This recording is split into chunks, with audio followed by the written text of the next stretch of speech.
In this video, I'll be unboxing the HP SmartTank 5000 printer. So let's get started. This way we'll see what's included and what's not included in the box.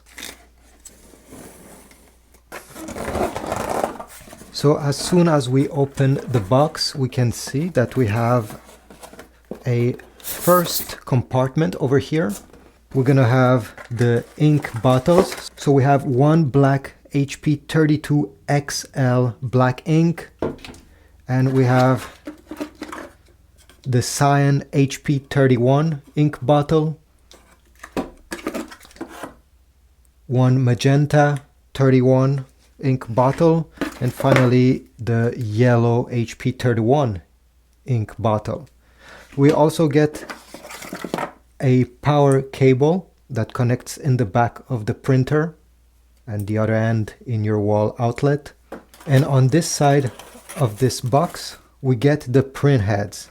So over here we have a black print head.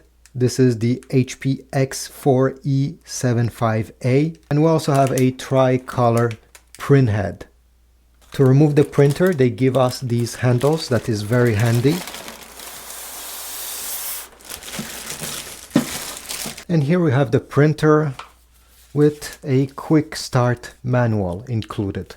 Before using, you'll have to remove all the blue tape.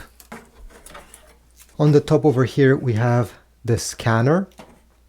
We also have a small control panel with a few buttons. And if we take a look on the back of the printer, we can see that this is where we're going to connect the power cable that came included. And on the top here, we have a USB port. This is if you want to connect this printer directly to your computer using a USB cable. That is unfortunately not included in the box. So you'll have to purchase one separately if this is what you want to do. My bet is that most people will simply use the Wi-Fi, and this is why the cable is not included. But overall, this is it. This is what comes included with this HP SmartTank 5000 printer. Leave a like, subscribe if you want to get one of these from Amazon. I'll put a link down below. Every time you purchase through my links, I get a very small commission and it helps my channel. Thanks, and I'll see you in the next one.